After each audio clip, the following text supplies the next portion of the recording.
experience with the first referral to another commercial agent. So at that point, I said, okay, you know what?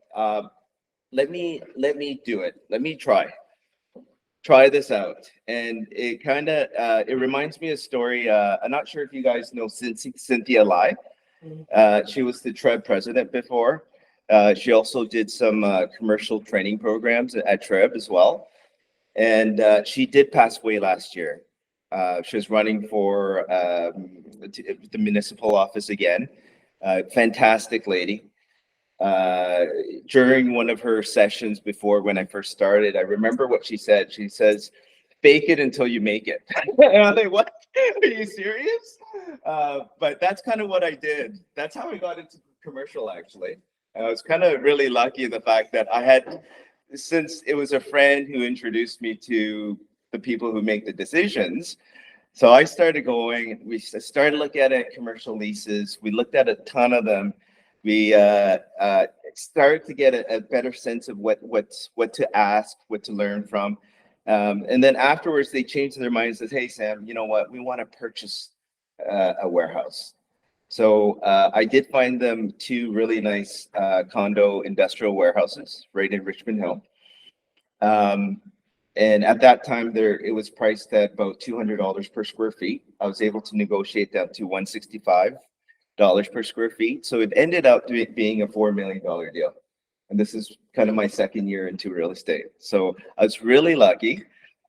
But I would have to say I was luckier because the other agent also he was a really cool guy. So he was from Cushman at the time. And he was a VP and he was very experienced. And the way that he does business, he was really nice. Like, he was very helpful. He knew I was new. He said, "Sam, you know what? Let me help you. Here's some of the clauses that I want you to kind of think about. This is kind of what the expectations are. Let's try to get a deal together because your clients look like they have a lot of money." So I was kind of like in that way too, right? So a lot of luck to get started. So we started and we negotiated the deal. We got it accepted, and then we were in our due diligence period. At that time, 60 days was pretty reasonable. And then the lawyers got involved. And then the lawyer that we had on our side, I would have to say, I'm not going to say names, but he wasn't very good. So we were caught up on the condo declaration, and it wasn't even built yet. It wasn't even, well, it was pretty much built, but they didn't actually have it registered. So we got caught up so much on the language that the deal actually fell apart afterwards. So here it is, we put like a nice $200,000 deposit. Next thing that happens, we do a mutual release. And I thought, oh my God, this is terrible. And I have to say though, like those type of deals that kind of fall apart are probably those failures that we experience is probably our best learning experiences. So from there, I didn't give up, and I did talk to my clients. I said, "Hey, you know what? This is a great property. It's perfect for you guys. It's close to your grocery stores, and this is brand new. It's beautiful, glass, and it's 24 feet clear height. It's perfect. Has drive-in door, truck level doors. Excellent for you guys. Should we revisit it? And let's use a different lawyer." They took my advice. We did get another lawyer, and we were able to close it. Same price? Same price at 165. Fast forwarding today, those condos right now go for about $700 per square feet. Yeah. So so they're very happy. When I actually, the interesting too with the commercial part too, when I was writing the buyer rep agreement, the president of the company actually, he is quite experienced because they have a lot of markets in the U.S. They have about 50 supermarkets. They bought like a Target. So the scale of this company is quite big. At that time before, they only had about 5 smaller like grocery, it's a Korean grocery stores. And I thought they were really small, but I did some research on them, and they actually have about $1 billion in revenue. So it was like, wow, this is not a small company, and they're using me. So I was quite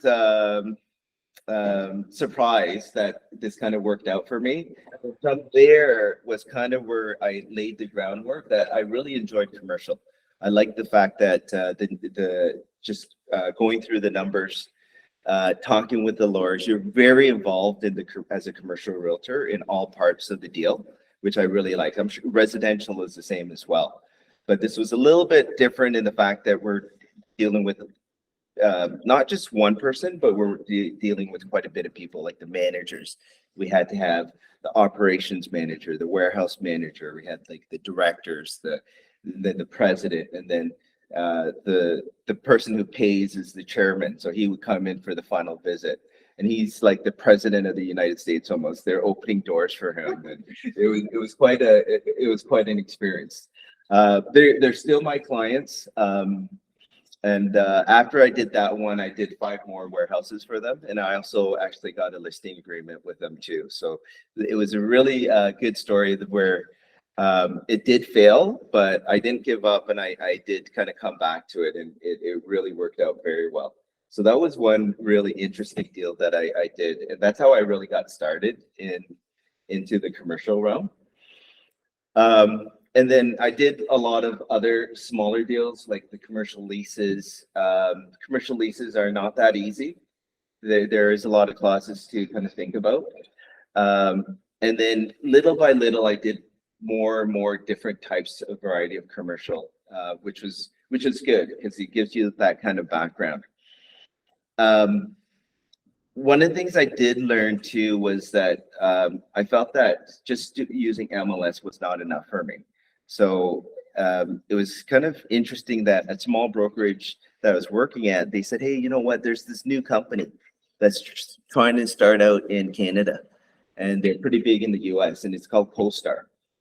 And what CoStar does, they do a lot of research, and they do a lot of the commercial intelligence. So all of the properties, they have researchers calling. They look at what has what properties have closed. They would do the follow up, and they would start to build this database. And this database is quite impressive. So from there, you would be able to get information about property owners, about sale prices, about lease prices, and from that we can start to calculate what valuations are, because that's really what commercial is. It's really important to understand valuation, of course. So I did actually subscribe to that, and with the CoStar platform, I was able to use that to really get a lot of my listings now. So moving, so this is like what I do now is usually when I go to do a listing presentation. It's not before when I did a listing presentation for the Korean grocers. I think it was about 10 pages long. It's just kind of pulled from MLS, from Geo Warehouse, and whatever I could get. It was about 5-10 pages max. Right now, I'm coming in with reports that are like this. Like it's probably about, this one is almost 100 pages. So we have a nice glossary. This looks like it took probably a week to prepare. It actually took me 5 minutes, but it looks impressive. And there's a lot of information here that I could go through about what are the properties that are sold, what is the leasing activity, what is the construction looking like. And then I like the final page. When I go back, it shows the top buyers and sellers in the past 12 months. I say, these are the first people I'm going to call when I get your listing. And they usually ask for this. And I usually tell them, sorry, I can't give this to you until you're my client. And that's generated out of CoStar? This is through CoStar, correct? Just like that? Just like that. This CoStar is Well, and then again, I was really lucky. Like timing was on my side. It's not always like that though. I have to tell you, I have a lot of things that didn't work out well, but timing was really good. Because at that time it was $200 per month, which is still quite a bit. Right now it's $650 per month for new users, but if you have a team, they give you volume discounts. So right now I pay $500 a month for it, but it's very, very useful. So that was So CoStar it's a great platform. One of the things I do use CoStar for as well is for prospecting. So in our with the team too, it's about lead generation. So I can there's it's what I can do is you can export data. So you could do like an area, for example, and a small area you could have like 1,000 records, but usually you could export only about 200 records at a time. And then I do it by name, address, and phone number. That's all I need. And then I import it into command, and then I could put it into a lead pool. And then for my team, I said, okay, guys, you guys, here's a list of not business owners, property owners for commercial properties. Go at it. And I say, okay, so if you guys can get an email and more importantly, an appointment, then you could claim that lead as your own. Right. And then on the listing appointments, I would go together and I would prepare like something like this, and we'll go and meet with the property owners. And it's good. It's working. Um, we're building our database to send out newsletters as well to get more people involved. Like there's like I talked to a developer recently. Just last week, I was doing some cold calls too, together with the team. And yeah, it was an interesting conversation. I had to go through about 2 secretaries, but finally I say, "Okay, it's KW Commercial, Sand Park calling. You know what? I just have a property that I sold in the area. I thought your client might be interested in, or the owner would be interested in. Do you think I could have a moment of his time?" I got transferred over. Said, "Oh yeah, so Sam, what do you have for me?" I said, "Well, I have an industrial condo in Richmond Hill there, 2.2 million. How many acres?" No, it's an industrial condo. It's not. They're not acres. Go, Sam. I'm interested in acres. I said, okay, well, I may have 2 acres coming up in Richmond Hill. He goes, okay, let me know when it's available. So it was a great conversation. I said, if you don't mind, can I get your email address so that I could send you some of my exclusive listings? He said, yeah, fantastic. Do that. So it was good. That's how you create connections in this business with in the commercial realm. And then I don't know, do you guys do a lot of cold calling on residential? Not anymore. You guys, okay, this is the wrong group.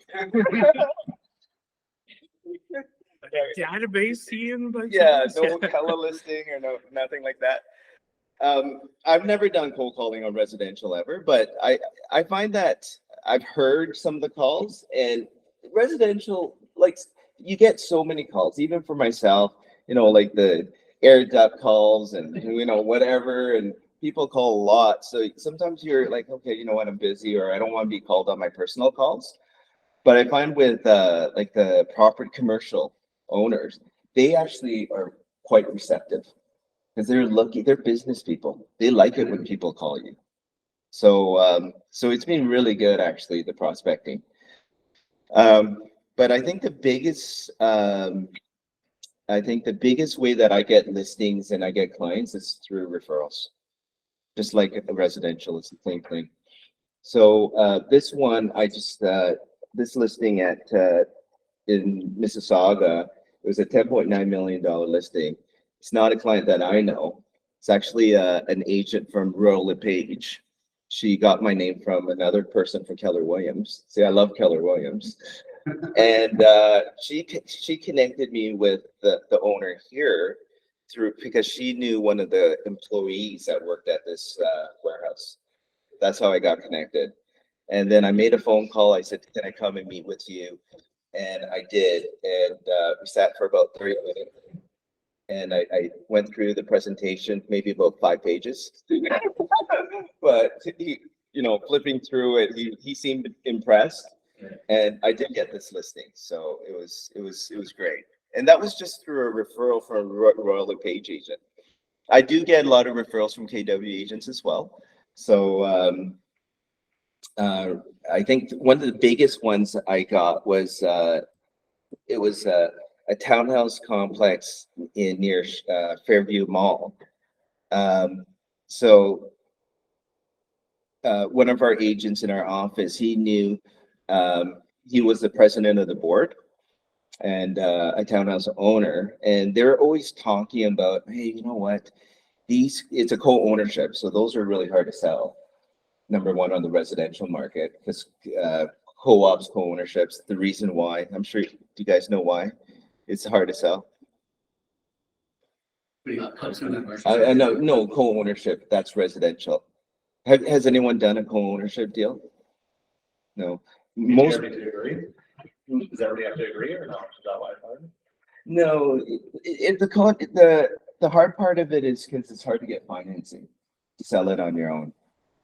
So no one really lands on a co-ownership, and plus you need to put 35% down payment. And another thing is you can't refinance once you purchase a co-ownership. So if you see like a co-ownership and you'll see that the prices are a lot less than like a townhouse is maybe about 30%, 40% less than any other type of townhouse type, like a condo townhouse or a freehold townhouse, they'll be about 30% less. And that's the reason, because of the financing piece. So this was an opportunity because they were talking about this for years, like, hey, you know what? They're floating the idea we should try to sell the whole site because it's worth a lot. So I got introduced by one of the KW residential agents, and I met with the president of the board, and I said, here's what, give me a chance. I know that you guys were thinking about it, but maybe I could see what I could do with it. So we got a great relationship, and that's what it's about. It's all about relationships. So he did sign a commercial mandate with me. And so this one, after I did the valuation, it's about $80 million. $80 million. So they didn't think that I would ever be able to sell it. I kind of doubted myself too.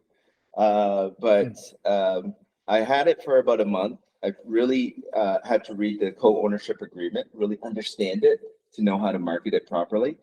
Had to also look at the motivations of why they would want to sell it. And that's the reason, it's the financing piece.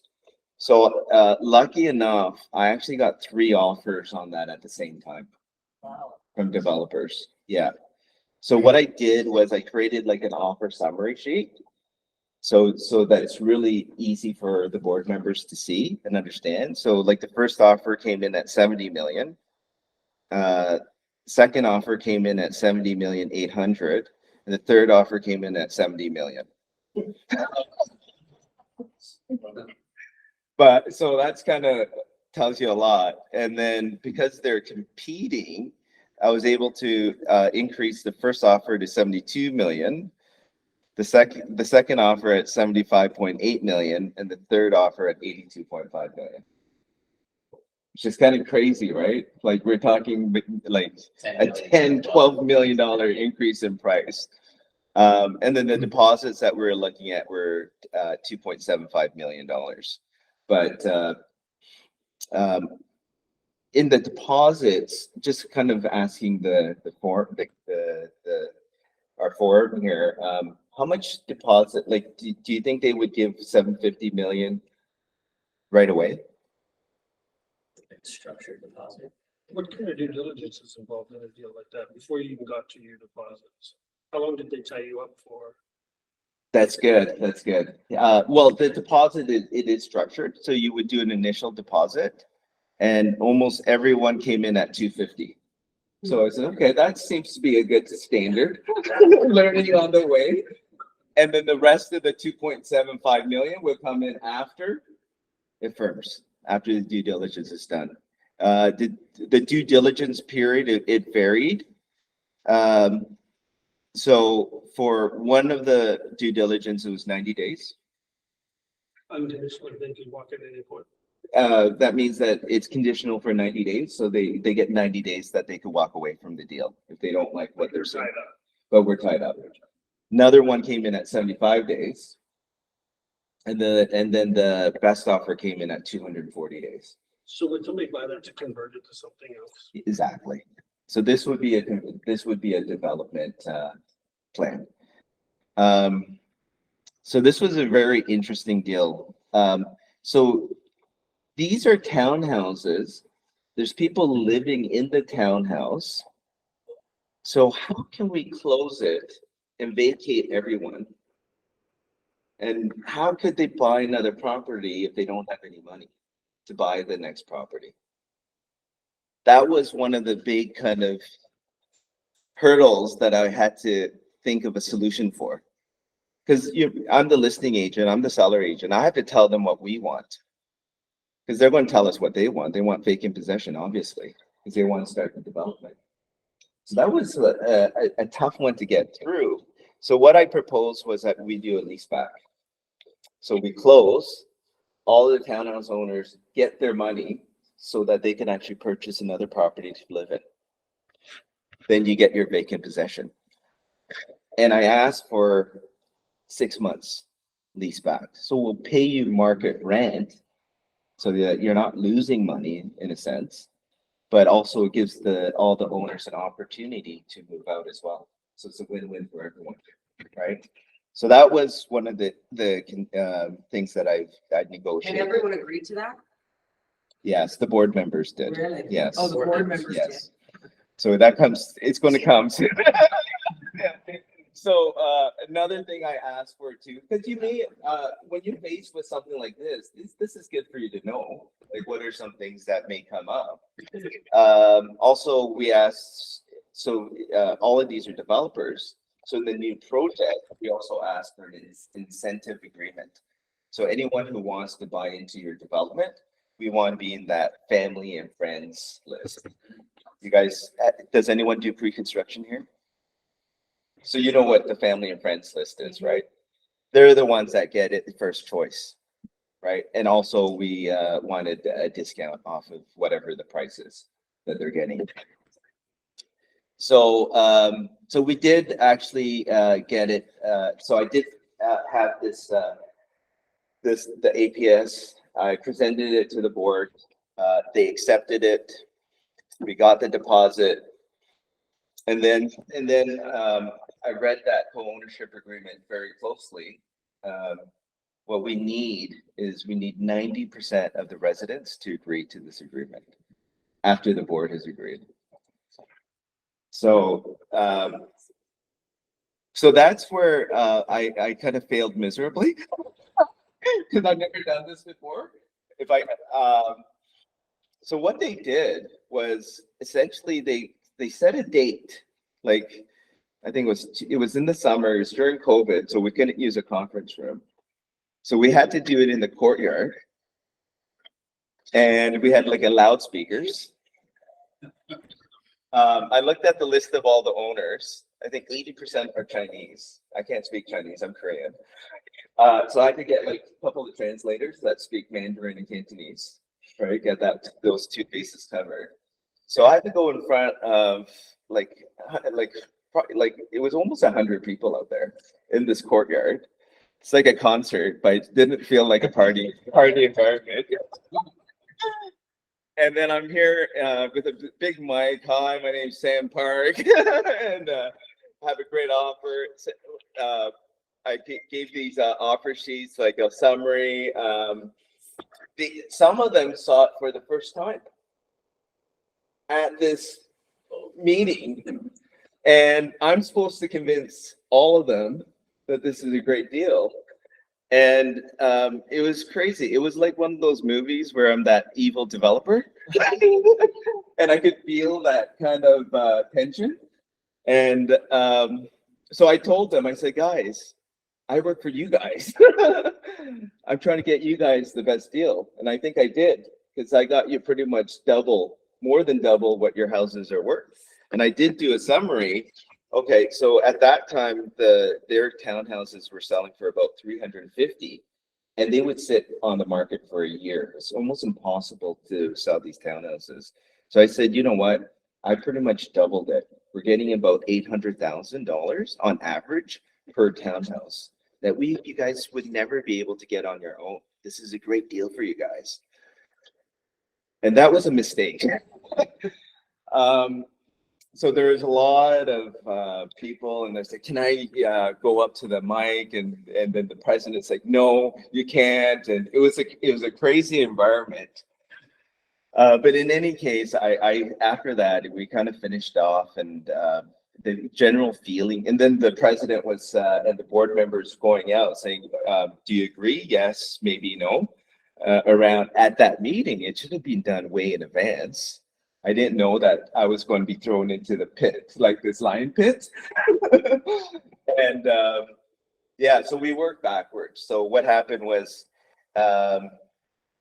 it just didn't come off well because every, I like you, if you think of it as if you're the owner too, you feel like, why am I just finding out about this?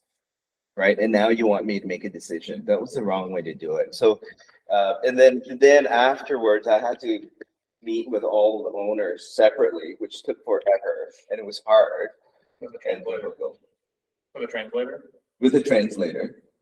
And it was difficult. It was really hard. And then I realized I don't think I could get this deal done. And I did it and I couldn't get this deal done. So this was one of the biggest failures that I've ever had.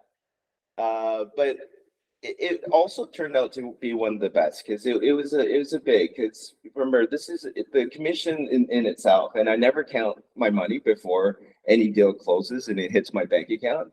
Because remember, an $80 million, and this one I negotiated 4% commission. So it would have been a substantial vacation time for me. Yeah, that's right. I haven't. So right now, so I did do that. So we're doing a lot of things, but you know what? It gave me a lot of ideas. So there's looking at that agreement. There's another way that you can do it, where you could do a bulk sale.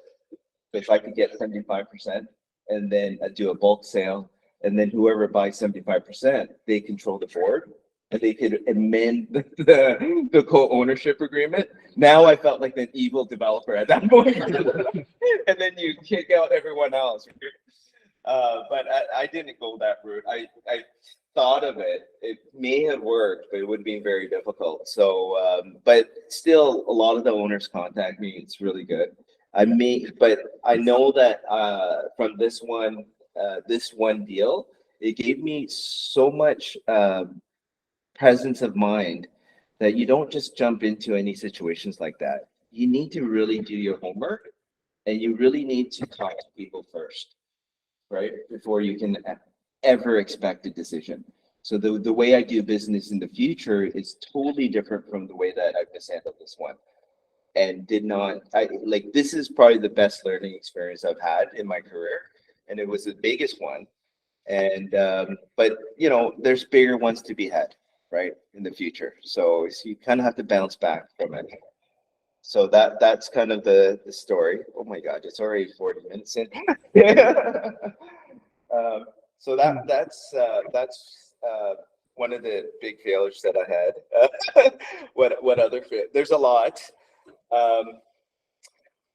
Any questions so far? Sam, can we back up to the buyers on that deal? What kind of tools do you have available to kind of make sure that they had the 82 or that they had the 16? Are they generally available tools, or would that be contained within the CoStar lists or of previous buyers and owners? Or would you have any responsibility to the seller? Surely you would, to make sure that they could come up with the funds, right? Yeah, and that's a really good question. What I asked for was a company profile.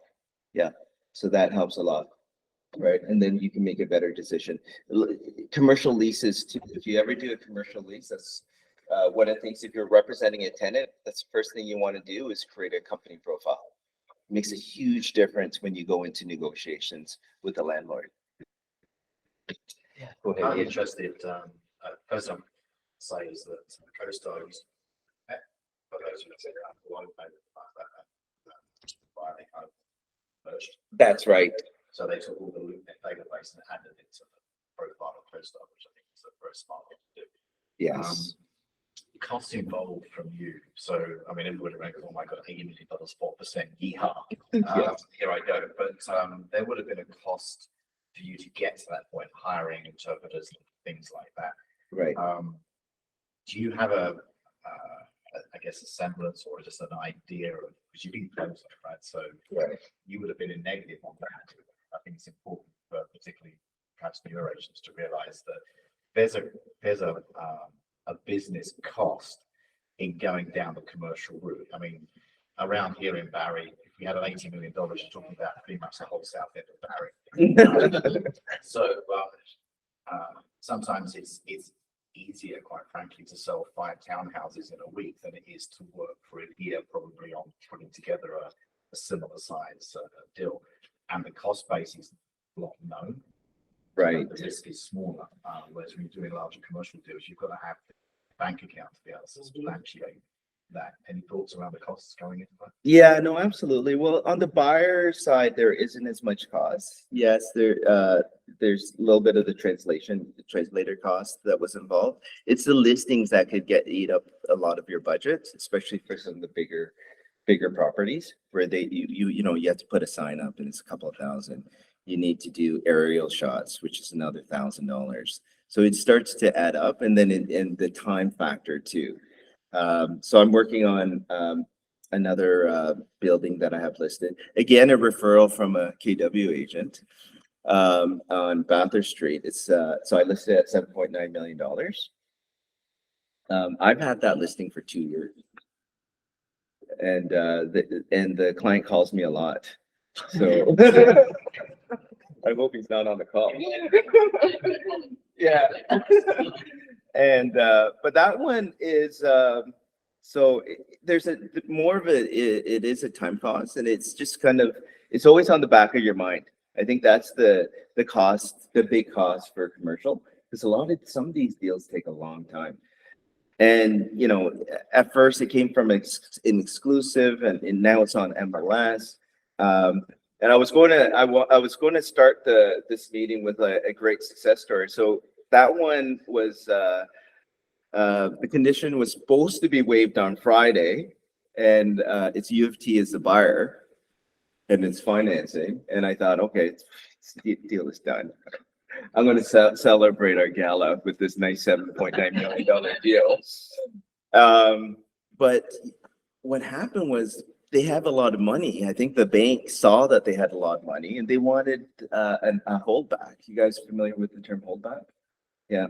So they wanted a holdback or a term deposit for $750,000. U of T said, forget that. We're not going to do it. So yeah, so essentially it's on pause right now. I was disappointed. I had a lot of drinks on Friday night. Cheer myself up. You thought you were celebrating. You thought so? Yeah. Yeah, so that's the part. The commercial part, there's a lot of ups and downs, and the money is pretty big. So it can kind of give you a little bit of anxiety sometimes. But again, you have to handle it. You have to really kind of say, hey, you know what? It's not over until it's over. So the great thing is they called me back on Monday, and they said, we're going to get a new company, a new bank. And because we have all of it, it shouldn't take long. Don't wait too long. Just hold on. It's not over yet. So I'm kind of happy now that I'm here on Tuesday, but a lot happier. I don't need drinks. Okay, maybe I do need one until it actually waives. The condition waives. Exactly. So what are some typical listing terms? You'd say minimum 1 year for commercial, or? Yeah, so like a lot of they don't want to go 1 year. So I do I try to get 6 months for listing agreements, right? If it's land, you can go for more because land typically takes a long time, right? And then what about environmental? I mean, that's a big thing with commercial, right? So, if let's say it's your listing, are you guys going ahead and doing a phase 1 or phase 2 or a study, or, convincing them to pay for it, or do you wait for, what I mean? How do you guys usually handle that? Yeah, so it's it depends on the seller, right? So if they have an environmental that was done, so we can ask for what's called a reliance letter. Are you guys familiar with that term, reliance letter? No. So if it was done maybe 2 or 3 years ago, so you can ask the same company just to give you a letter saying that, confirming that nothing has really changed. And you can use that as a way of saying, here's the full report and here's your reliance letter from that company saying that nothing has really changed. Saves you $2,000. Right. Right? You say saves you, saves your buyer. Yeah, no, saves the seller or the buyer, correct? Apart from the MLS, Yes. and obviously they have it in database, Mhm. where would you market something? Not necessarily $8 million would do, but let's pick something a bit more reasonable, like a $2 to $4 million warehouse kind of thing. Where would you market that if it wasn't? Yeah, so right now I market on MLS as well as on LoopNet. Yeah, it's through CoStar. So if you have a CoStar membership, they make a lot. CoStar is a really big company too, and they make a lot of money through their subscriptions. Like, I'm paying like $500 a month. But also if I want to get more exposure on LoopNet, then I have to go on different plans, which could add up as well. So it's like maybe per listing, they would ask for like $200, $300, just to get more exposure on LoopNet. But outside of LoopNet and CoStar, what else would you do? Oh yeah, for sure. So and that's it's the networking, right? Right. Right, and that's what they're looking for is, have you done a lot of deals? Do you know a lot of people in commercial? So I send it to a lot of that's how I got a lot of these. Well, two of the offers came in from Colliers as well as CBRE agents that I know. And when you close deals with other commercial agents, they usually also send you exclusives. So you build this great relationship with other agents. Yeah. And besides that, I've already done that. Oh, you've got that? Okay. Oh, yeah. I Um, guess with CoStar, LoopNet is my last ultimate result, is what I'm getting at here, but that's really why I came here today. oh, yes, Because yes. I have about 12 very substantial commercial deals on the go and I can't. So I'm obviously gonna have to join CoStar. I think Or so. what else is there? Yeah, well, those are, Besides my network, beside my sphere, beside all my agents, besides Toronto, besides, what else is there? yeah, well, that's it. But you're missing a big part because a lot of people look at LoopNet. Right. And it's not just the public. And there's like REITs on CoStar. There's what? REITs, like the real estate investment trusts, Yes, right? You have institutions that are on CoStar. right. So like U of T's on there, Georgia, all the colleges are on there. They're looking for properties. You have government agencies that are on CoStar. You They're all mentioned your looking at it. report, all the previous buyers and sellers are listed on the back of your report. You have that network to market as well. That too, right? So you have like the top buyers and sellers. You said that's where you would start, right? That's where I would start. Exactly. So something like that. We discussed that. Yeah, you could pass that around.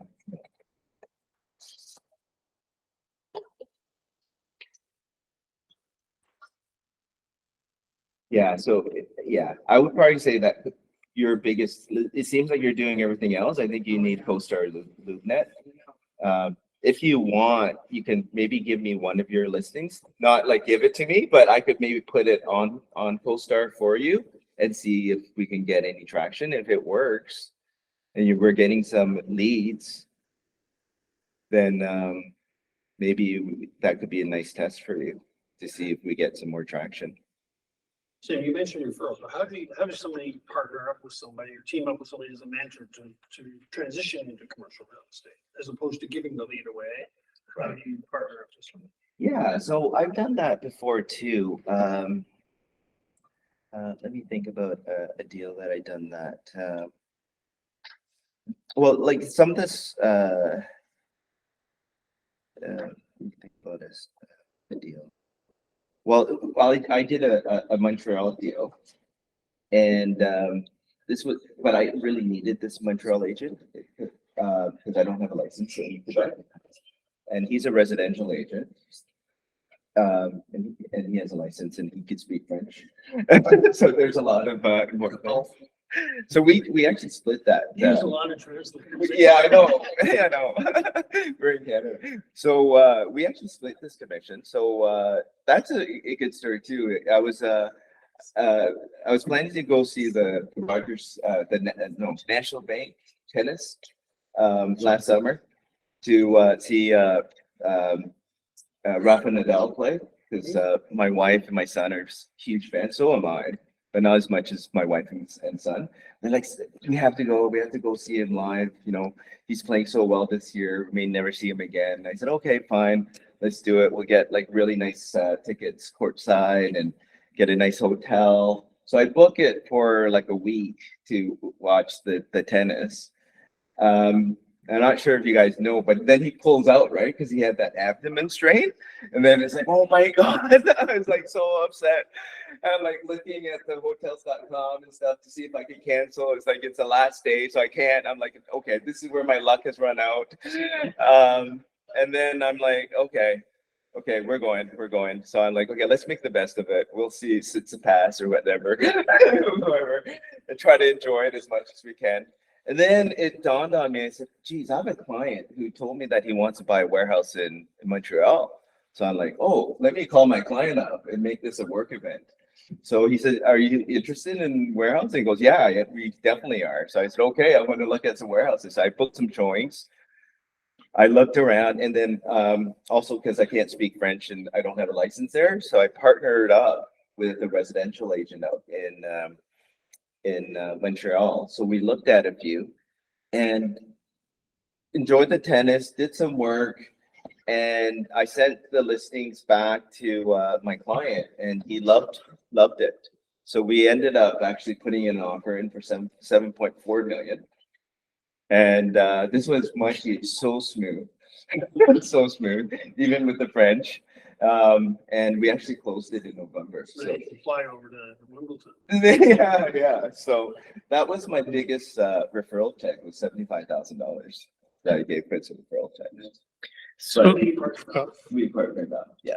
so what about more generally with the market? So residential market's gone through a bit of a shift. Right. What's happening in Toronto? What about the commercial market in Toronto? Ups and downs, where are the opportunities? Yes, because I'll be very honest with you guys. During COVID, what happened was I had to do a huge switch over because commercial was pretty much dead. And during COVID times, I did more residential than commercial. And I had a fantastic year because I still had a great network of people. But and thank God I did that. I did that. But commercial was pretty much dead. Nothing was happening except for industrial. So retail was dead, office was dead, everything. No one wanted anything to do with commercial. It was really the worst time. Because of that, right now, I see that huge rebound in terms of the commercial market. I have to say it's never been busier. I'm getting so many phone calls from business owners who want to buy a commercial property that believe that commercial is just on the cusp of really exploding. Commercial's a broad umbrella. It is. What do you explain commercial? Because everybody's probably got a different picture comes to their minds. Right. Yeah, like I think the main things that I work with on the commercial side is on the retail side, like there may be the restaurants or some of the office, and also the office, retail, office, and industrial. Those are the three main ones. So in that particular Yes. demographic, Right. you're into trailers and everything?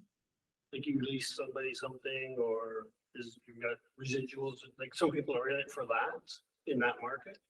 When you talk about leasing office space or commercial space? Yes. So there's also there's commercial leases as well as involved.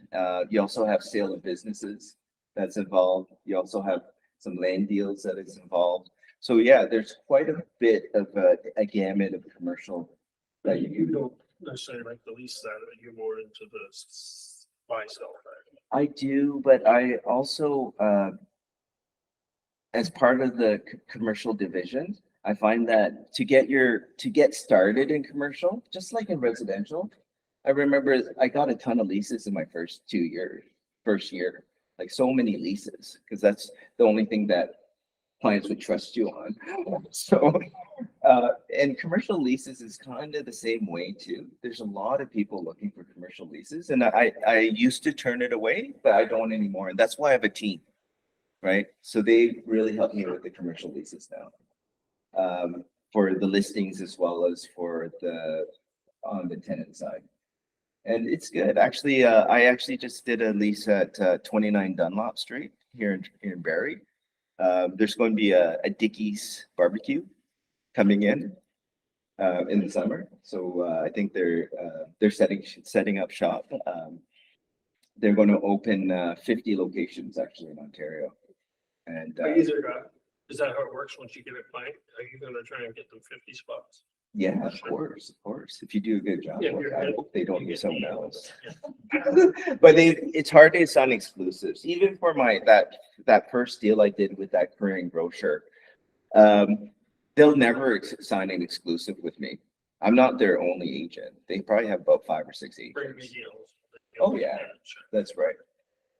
So you have to work hard to keep those relationships.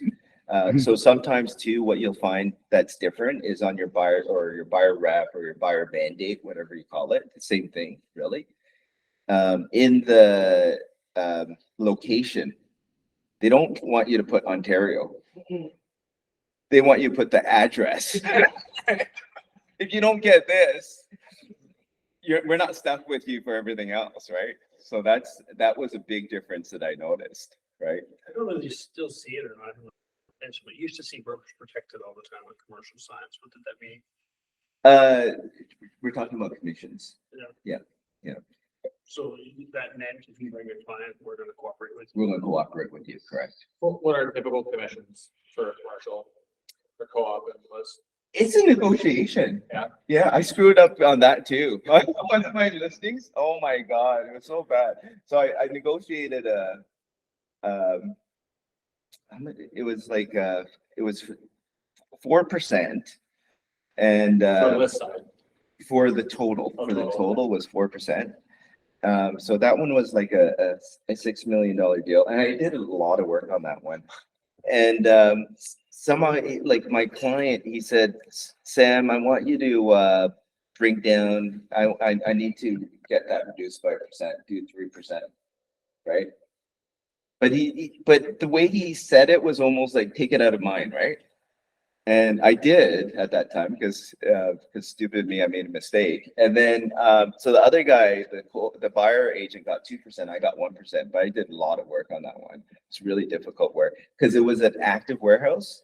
So I needed to again negotiate a lease back and they didn't have any floor plans and it was really hard. So to answer that, whenever you negotiate your commissions, talk about total commissions and you just split it. So if they ever ask for a commission reduction, it's from the total and it's always going to be split. You're never ever going to take it out of your own, right? So, but it ranges. Sometimes like the 10.9, the $10 million ones, I was able to negotiate for all of those, a total of 4%, 2 on each side. Right, which isn't bad. So typically you would give 2 away, like, I know it's Yeah. half, but 2 Yeah, is good 2 for away. them. Yeah. So if you had one sign at 5 and you gave 2 away, you would be, Well, if I sign it at 5, it'll be 2.5. you would just. No negotiation on Just that. give away half. Yeah, because I'll tell them, they say, Sam, are you going to cut a little bit off of yours? I go, no. I'm going to do a lot more work than the other guy. Why should I cut my commission? And usually they're like, okay with that. They're cool with that. Have to ask, right? They've got to ask. They have to ask, they do. On residential, like with the commission, there's never usually a guarantee or cancellation, let's say, right? Because you don't have a whole lot of money tied up into it. In Yes. commercial, do you sometimes do that? Like, do you sometimes say like, look, so it'll be a fee if this doesn't work out? Like I said, you've got thousands of dollars in something, right? Yes. Especially if it's maybe not a price you agree with or, you know what I mean? Yeah, it doesn't come up too often, but yeah, like, because you there's no staging in commercial. I don't think I've ever staged a property. That's a big expense.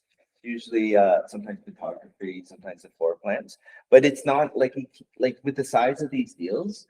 I found I hesitated to actually Yeah. mention that. I would have to eat the cost. So yeah, sometimes I do have to eat the cost if I can't sell it. In Barrie, we have a limited supply, and I'm using Barrie, I mean Simcoe, but kind of Barrie's the main center anywhere around here with any commercial sort of in it. Yeah. You tend to find that there's a bit of an old boys club. I'll mention this because the guy just left the room. Sorry. Okay. He's one of the boys. Okay.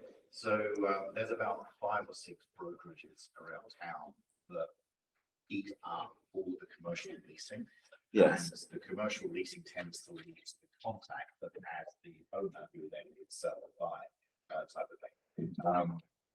I've always wondered sort of like strategies for breaking into the old boys club because you know, like Edlow in town does a whole whack of the commercial stuff. Hassie owns half of the rest of it. This whole area that we're sitting in right here, you know, that's bin management, and bin management uses Edlow.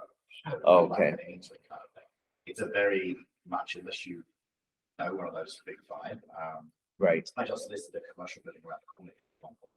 Okay. Quite surprised about the amount of interest I'm getting, and I've got potentially 2 offers. One from has a lease back. Okay. Kind of interesting. Right. Took me a year and a half to get that from presentation, initial conception, all the way through to listing. Right. Caroline, I like it, just listed a house in Bradford, sold it in 3 days. You can even make more money than I am. Yeah. So, yeah, it's kind of the way it goes. Any suggestions on, like, you've got a town here that, you know, is steeped in a bit of history, breaking into those works? Is there any added value that you can really bring to try and break into that? Yeah, I think so. Well, I've had some conversations with some of the commercial brokers in Barrie as well. And yeah, you know what? I think there is an opportunity. Like some of the people I talked to, I thought like this one guy I was talking to, I thought he was like really, really old. Like, and then I looked at his LinkedIn page. The guy's only like 20 years old. And it's because he's not interested. He has no energy. He has no like vibe to him. And I think there's definitely opportunity. I think they're sitting like they're getting lazy. They think that they own the town. And I think when you bring in life and you bring in that energy, and sometimes that's one of the. I did a prospecting call in Markham, and one of the people said, "Hey, I've been working with an agent." I said, "Fantastic. That's great. I'm glad you're working with an agent, and I'm glad that you trust agents. How about if I give you a different perspective?" Right? And then I told him, you know, I have some listings I would love to share with you. Do you have any other properties that you have that you're kind of that you want an opinion on? He said, "Yeah, sure. Why not?" That's how it starts. And it's great that they're using agents. That means they trust agents. So maybe they could, you know, if they like what you like, once they meet you and they say, "Oh, I like this guy. He knows what he's talking about, and he has passion for his job." You have a very good chance of taking that business away, I agree. right? Have you, Yeah. have you seen a shift in cap rates? Like, Yes, they're going up. They're definitely going up. So before I on average, it's about 3.5 in Toronto. So I'm seeing it starting to creep up to about 4.5, which is really good. and it's that's what it is. I mean, I know there is some property, but Simcoe's always been a few points higher than Toronto. Yeah. I've been kind of pricing stuff around 6 because of where interest rates are. Okay. So hasn't always worked out. That's kind of what I'm thinking. Thoughts on where they might be or where you see them in this area? In Barrie, I haven't really done the stats yet for Barrie, but I can, and I could share that with you guys. Yeah, absolutely. And that's the thing too, on the appraisals, they look at the direct comparison approach and the income-based approach to do the appraisals.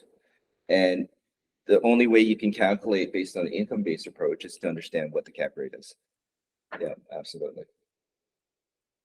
Good. Well, it's already 12:05. So is there, just about the market too. I had a listing in Kensington Market. I did sell that one firm, so it's not all failures.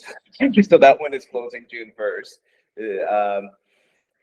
that one was very interesting because I got a buyer and she's an entrepreneur.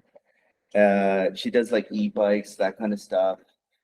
Fantastic. More I talked to her, she's like, she was a diplomat, working at the Ministry of Foreign Affairs. I said, why'd you quit that job? Because nothing happens. It takes forever. You're in meetings and meetings and meetings. And she's like, okay, now I know why, because she's like a go-getter, right? She'll call me up. She's putting an offer on this one, putting an offer on that one. Best buyer. She pushes me more than I push her. And she wants the property more than I want the property, right? So she's a fantastic, fantastic client. And for her, what she said to me, which kind of really resonates with me, is that she goes, every day that I don't have the property, it's costing me money. That's how important it is for her to get the property. And I think that really tells us too, like every day that we're not doing our business too, it's costing us as well. So, we have to be doing the stuff too. We need to be doing that. The prospecting is great to do a lot of research as well. So it's not just getting clients, but it's also understanding the market better, right? And then just doing the follow-up, I think it's probably the most important thing in commercial because it takes so long, right? Sometimes, especially with some buyers, oh my God, just to find a warehouse these days, it might take a year, 2 years to find a warehouse that's right for your client. And it's very easy to forget about them when you get busy. So that's one of the things that I love about Keller Williams, and I'm using Command a lot more. I didn't use it a lot before, but now I have, I love the app where it alerts you on stuff that you have to do. One new thing that I did too was, with every buyers that I work with, I put an expiry date on there. Even if I don't have a buyer rep agreement signed, I do get most of them signed. I think that's really important. Take it seriously like a listing. Because even when you have a listing that's going to expire, you're going, oh my God, I better start doing something. Or you say, you have to start thinking about, are they going to extend with me as well? Same thing with buyers. Instead of forgetting about them, put an alert there and remind yourself to contact them. Say, okay, this is kind of what's happening. Are we still looking at it? It's a good touch point. And I think it's really important to keep our reputation intact as well, instead of forgetting about them. Right. So that's probably one thing in residential as well as commercial, is to keep that follow up and put the mechanisms and systems in place that you can do that. Okay. Thank you very much, guys.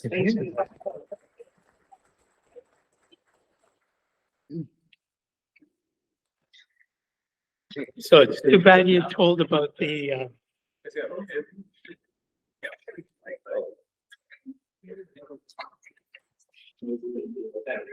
Oh, yeah.